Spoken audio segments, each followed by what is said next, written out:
A ver, les cuento cómo fue esta historia. El Ministerio de Cultura convocó a un concurso nacional sobre heroínas peruanas. Uno de los requisitos para participar en este concurso era que todas las participantes tenían que ser mujeres. Hasta allí, digamos, bien. Pero al lado de mujeres aparecía un numerito, un subíndice, que señalaba claramente que las mujeres tenían que identificarse como tales con su DNI.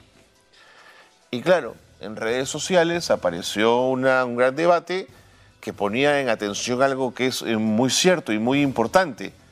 Si tú estás marcando eso, o sea, la condición del DNI para poder participar de este concurso, ¿dónde estás dejando a las mujeres transgénero, por ejemplo? Es una pregunta valiosísima. Bueno, Gabriela Adriancén, historiadora y especialista en políticas de igualdad de género y cuidados, nos atiende a esta hora de la mañana. Yo le quiero agradecer muchísimo a Gabriela que se haya tomado el tiempo para atendernos. ¿Cómo estás, Gabriela? Bienvenida, qué gusto conversar contigo. Gracias por estar con nosotros.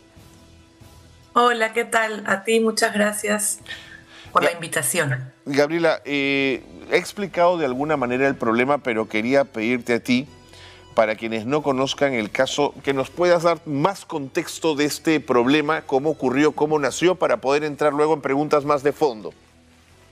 Sí, yo creo que, digamos, este caso en específico ejemplifica un poco lo que está pasando en el país en estos momentos, ¿no? Bien se ha dicho que el Congreso está totalmente apabullando, ¿no es cierto?, al Ejecutivo, y para congraciarse con esos sectores conservadores, pienso yo, ¿no?, con esos sectores conservadores en general, se pone una cláusula como esa en un concurso público, ¿no?, donde claramente hay una discriminación, y por eso es que el Ministerio ha tenido que retroceder.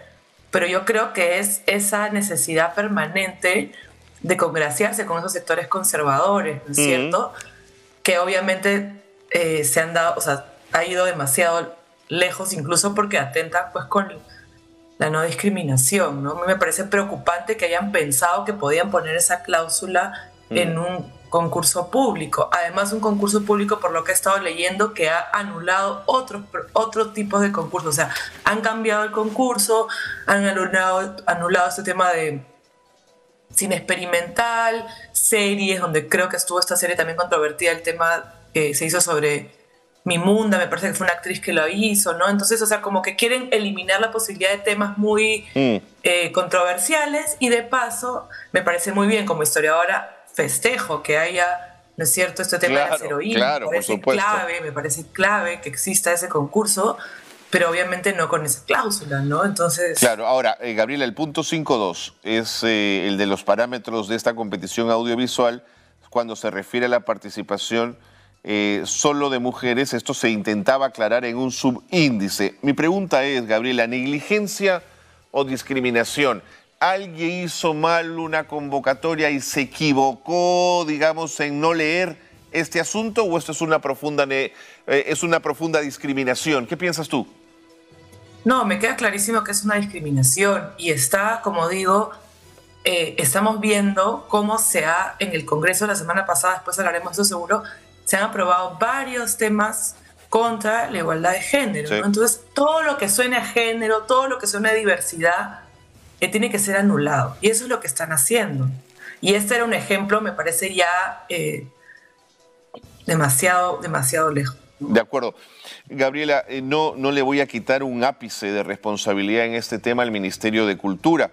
Además, una institución estatal, estarás de acuerdo conmigo, que debería ser, por su rol con la inclusión y la incorporación a la ciudadanía, digamos, una de las instituciones más cuidadosas, si quieres, en estos términos, ¿no es cierto?, en los términos de la inclusión de toda la comunidad LGTBIQ+. Pero la pregunta es la siguiente: ¿no será que la discusión de fondo la deberíamos trasladar también al Congreso para que finalmente tengamos una ley de identidad para estas personas, Gabriela? Sí, pero justamente ayer eso es el ideal, ¿no es cierto? Es lo que necesitamos. Pero como bien sabemos, ahorita la coalición en el Congreso lo hace imposible. Entonces, ¿cómo puede ser que el Ejecutivo ceda ante esas cosas? Y el Ministerio de Cultura, perdón, ha cedido en varias cosas con este Congreso, ¿no? El tema de cuando recibieron a la pestilencia, o sea, en general están subyugados al Congreso y realmente tenemos ahorita un Congreso sumamente conservador. Y el Ejecutivo debería hacerle frente porque el Perú ha firmado una serie de convenios internacionales que van en esa línea. Sí, señora. Entonces, ni siquiera pueden mantenerse en las cosas que el mismo Ejecutivo firma. Entonces, a mí eso ya me parece increíble. Ahora, la discusión se enriquece porque en este momento el único camino para obtener el cambio de datos de identidad es iniciar un proceso judicial por la vía civil, donde además hemos tenido 2 o 3 casos donde se han presentado y el propio procurador del Estado que representa a RENIEC ha hecho unos argumentos en vía judicial, Gabriela, deleznables respecto a la defensa por parte de RENIEC para no asumir la identidad de estas personas. No, claro, y además son procesos larguísimos. ¿No? Ayer hablaba con Gaela, que ustedes me imagino la conocen. Por supuesto, por supuesto. Son procesos larguísimos y que si tú no tienes los recursos económicos no lo vas a poder hacer. Entonces es absurdo que tú tengas que litigar contra el Estado peruano, que te está poniendo trabas y que encima depende de tus capacidades económicas, de tu acceso a la información, y etcétera, ¿no? Entonces, además de los recursos que se gastan, porque el Estado pierde tiempo, ¿no es cierto?, el Poder Judicial que está sumamente sobrecargado en llevar esos procesos durante años. Entonces, es absurdo. No, pero Gabriela, además ante jueces, ante magistrados que no cumplen con los estándares del sistema interamericano de derechos humanos respecto a la materia, Gabriela. O sea, es totalmente cierto. Por eso es que, claro, ¿qué cosa podríamos hacer para que se sientan forzados a realmente revisar la jurisprudencia, a actuar de acuerdo a derecho? O sea, ¿qué necesitan? ¿O qué necesitamos hacer la ciudadanía? Porque también creo que la situación en la que estamos ahorita nos obliga a ser mucho más activas y activos en la ciudadanía con relación a las exigencias, porque en el campo del, como decíamos, del Congreso, de la política más oficial, la cosa está súper trabada. O en todo caso, bueno, como en mi caso, muchas personas intentar hacer política e intentar debatir, porque realmente estos sectores están sumamente empoderados en los poderes del Estado, ¿no? Ahora, quiero poner sobre la mesa para la discusión con Gabriela y con ustedes algunos argumentos que ha usado el procurador del RENIEC cuando tuvo que defender la posición de RENIEC frente a las demandas de ciudadanas y ciudadanos transgénero que intentaban el cambio de su nombre en el DNI. Y en el cual, siguiendo las convenciones internacionales y el sistema interamericano de derechos humanos, ganaron ese derecho, pero siempre RENIEC se opuso a través de su procurador y los argumentos que usa la Procuraduría de RENIEC, la verdad es que son, digamos, son incalificables. Por ejemplo, RENIEC dice, califica como absurdo, Gabriel estaba mencionando los argumentos que utiliza el procurador de RENIEC en los casos llevados al Poder Judicial y cada cual me parece más de los picapiedras, digamos, de trogloditas, de los cruz, si quieres, ¿no es cierto?, de personajes del Paleolítico para poder entender, ¿no es cierto?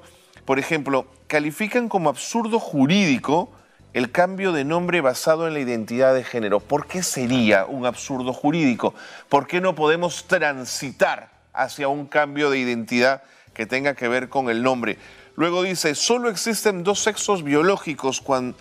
Bueno, es que esa no es una discusión que forme parte en este momento de una persona que quiere el cambio de su nombre en un DNI. Fíjate, el organismo alegó que esto era un gusto, capricho o moda del demandante para sentirse mejor. ¿Tú crees que alguien va a meterse años a un poder judicial complejo, precario, obtuso, para defender algo que generalmente no tiene que ver con su propia identidad y la defensa de sus propios derechos, Gaby?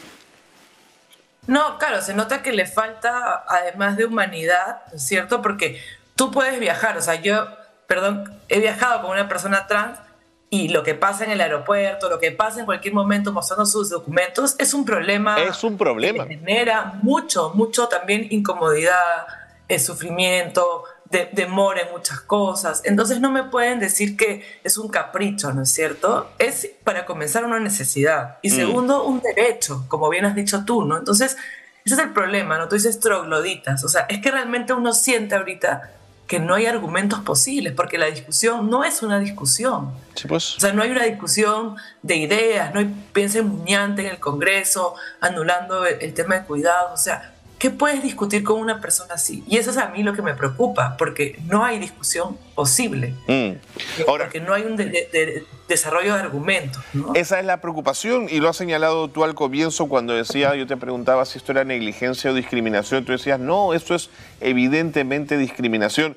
Gabriela, la transfobia está institucionalizada en las instituciones del Estado peruano, y esto que estamos mencionando es tan solo un ejemplo. Pero además, si quieres verlo de otra manera, ¿de cuántas personas estamos hablando? Es decir, ¿qué daño le puede hacer al Estado o a una representación conservadora que algunas personas puedan cambiar el nombre en su DNI? ¿De qué estamos hablando? ¿Por qué tanto miedo, claro, Gabriela? Pero es que es un tema ideológico, como tú bien has dicho, porque, bueno, no sé, mi mamá se cambió su nombre hace 50 años y no creo que nadie le haya objetado, ¿no es cierto? Que, claro, claro. Invertir el orden de sus nombres, porque le llamaban de una manera y quería... Entonces es absurdo, o sea, como tú bien has dicho, la discusión ni siquiera está un paso más allá, que es la identidad de género. Simplemente estamos hablando del cambio del nombre y efectivamente hay una transfobia institucionalizada, ¿no es cierto? Hay una incapacidad de reconocer lo que quiere decir identidad de género. O sea, hay esfuerzos, algunos, ¿no es cierto? Aislados, de, ¿no?, algunas juezas, ¿no es cierto? Aislados, mucho más conscientes, que hay, por ejemplo, premios a sentencias, en fin, hay algunas cosas que se mueven, pero la gran mayoría de operadores de justicia son transfóbicos o transfóbicas, porque va para todos los lados. Y entonces, efectivamente, hasta que no haya una posición institucional clara, y como tú dices, si el RENIEC apoya esto, si no hay un Estado, ¿no es cierto?, que, como decimos, por lo menos un ejecutivo, que ya ha firmado una serie de compromisos y no es coherente con lo que firma, porque también en Perú no hay ninguna coherencia, ¿no es cierto? Eso último que has señalado es central. Hay acuerdos internacionales firmados por el Perú para el reconocimiento de la identidad de las personas transgénero. Esto no es una cosa que nos estemos inventando. Ahora, lo que también creo es que el Ministerio de Cultura, en vez de dejarse de tanta tontera y de poner subíndices que discriminan, aunque han corregido después, que hay que decirlo también, el Ministerio de Cultura corrigió esto porque se dieron cuenta de la barbaridad en la que estaban metidos. Lo que hay que hacer desde Cultura es el estudio primero estadístico de las personas transgénero, cuántos son, dónde viven, quiénes son, en qué trabajan, tienen hijos, no tienen hijos, para poder desarrollar políticas públicas que permitan dar la protección necesaria a esta minoría, pensaría yo, Gabriela. No, o sea, claramente, sí, o sea, eso es lo ideal, ¿no? Acuérdate que se intentó poner en el censo, obviamente es un tema complicado, sí. Hubo un censo voluntario de personas LGTBI, no es que no sepamos, ¿no? Obviamente las cifras no son plenamente estadísticas porque son encuestas voluntarias y tal, claro. Pero creo que nosotros sabemos que de la población LGTBI, la población trans es la más discriminada, sin duda, la que tiene menos acceso a la educación, sin duda, la que tiene menos esperanza de vida, la que tiene menos acceso al trabajo y la gran mayoría están abocadas al trabajo sexual. Y también me parece interesante, ¿no?, porque ayer justo también conversaba con Gaila, ya tú llegas a una edad, algunas mujeres trans que llegan a una edad que el trabajo sexual también deja de ser una oportunidad y es terrible. Entonces, ¿qué cosa va a pasar con esas personas? Entonces, el Estado sabe más o menos cuáles son las problemáticas mínimas que se tienen que hacer y educación, trabajo, salud.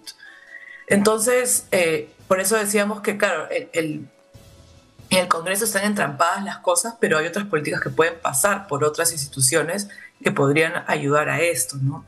A mí sí me preocupa mucho el nivel del Congreso porque se ha desaprobado esta idea del oficial de género, ¿no es cierto? El Ministerio había propuesto que oficial de la igualdad, además, se llamaba igualdad, justamente para no poner la palabra género, porque el Estado todo el tiempo está actuando a través del temor, ¿no? Sí. Entonces, se ha promovido que en cada institución del Estado tuviera que haber una persona encargada del tema de igualdad.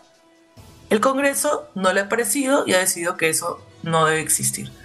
Entonces, en cada institución pública ya no hay una persona que se encarga de la igualdad, que se encarga de reflexionar esos temas. Se promovió el sistema de cuidados. En Muñante, la Comisión de la Mujer, la semana pasada, también lo anularon porque tenía la palabra, también el mismo tema transfóbico, mujeres en su diversidad. Entonces, si dice mujeres en su diversidad, entonces estás incluyendo a las mujeres trans. Entonces, bajarse todo un proyecto de ley que tenía que ver con los cuidados de niños, niñas, personas adultas mayores, personas con discapacidad y mujeres, porque son las mujeres las que principalmente cuidan. Entonces, claro, tú lo que tienes que reconocer es que hay diferencias, que hay desigualdades por orden de género, y eso es lo que esos grupos no quieren reconocer. O sea, hay unas desigualdades, hay unas penalizaciones por la maternidad en las mujeres que son clarísimas, hay una desigualdad en las personas trans. Entonces, si no podemos hablar de la desigualdad de género, ¿cómo podemos hacer políticas? De acuerdo. Políticas públicas que ayuden a las poblaciones. Gabriela, no se puede expresar mejor. Quizás más alto sí, pero más claro no. Gracias por haber estado con nosotros y por habernos ayudado a entender este desaguisado que comenzó en el Ministerio de Cultura, que afortunadamente, reitero, supieron corregir a tiempo, pero que expresa la transfobia del Estado hacia estas personas que merecen nuestro respeto, nuestro reconocimiento, como cualquier ciudadano en este país. Ni más ni menos. Gabriela, un abrazo. Gracias por ayudarnos a entender este tema. A ti, gracias. Hasta luego. Gabriela Adriancega ha estado con nosotros, historiadora y especialista en políticas de igualdad de género, ha estado con nosotros en el programa. Si me permiten, antes de irnos a la pausa, solo mencionar que cuando alguna vez pude entrevistar a Gaela Camacho, si no me equivoco del apellido, me perdonará ella si fallo en ello. Ella, digamos, es periodista, pero además tiene una lucidez para entender el tema de la transfobia y los temas de género relacionados a las mujeres transgénero. Comentaba que, claro, no les permiten el acceso a determinados centros de estudio. No les permiten el acceso a determinados centros laborales, porque asustan, porque las ven raras, porque son extrañas. Entonces van cerrando puertas, van cerrando puertas, van cerrando puertas, van precarizando sus vidas y muchas de ellas terminan empujadas a la vida sexual callejera, quiero decir, a la vida de las trabajadoras sexuales, pero porque se ven empujadas, porque el propio sistema, al no reconocerlas, las va empujando y las va empujando a una precarización muy grande. ¿Qué le cuesta al Congreso de la República? ¿Qué daño le hace a unos o a otros el reconocimiento de estas personas?